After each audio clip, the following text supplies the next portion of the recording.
La loi de finances votée en fin d'année dernière a mis en place un nouveau mode de détention, le PEA-PME, très favorable pour gérer un portefeuille de valeurs mobilières. Comme son grand frère, le PEA ordinaire, le PEA-PME bénéficie d'une fiscalité tout à fait sympathique puisque à l'intérieur, les plus-values et les dividendes sont exonérés tant qu'il n'y a pas de retrait. Et lors du retrait, seuls les prélèvements sociaux sont prélevés sur ces revenus à partir du moment où le PEA a plus de 5 ans. Alors attention quand même, ce PEA-PME a un univers d'investissement restreint puisqu'on pourra investir seulement sur des actions de sociétés européennes, mais des sociétés PME ou ETI, cotées ou non cotées. Et pour exemple, si on prend l'univers des ETI cotées en France, eh bien, on a quand même accès à plus de 400 valeurs sur la bourse parisienne. Alors, dans le même temps, la loi de finances votée en fin d'année dernière a allégé la fiscalité des plus-values sur valeurs mobilières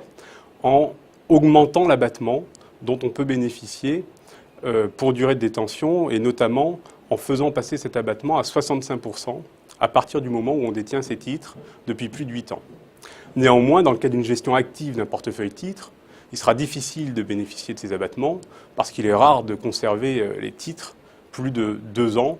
et encore moins plus de 8 ans. C'est la raison pour laquelle on recommandera d'arbitrer massivement ces valeurs des comptes titres vers ces modes de détention plus favorables que sont le PEA-PME, le PEA, voire l'assurance vie. Alors attention néanmoins, ces arbitrages sont potentiellement générateurs de plus-values imposables et il conviendra de regarder avec attention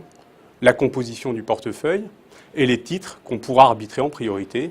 et notamment soit les titres en faible plus-value, les titres éventuellement détenus depuis un certain nombre d'années pour bénéficier de l'abattement,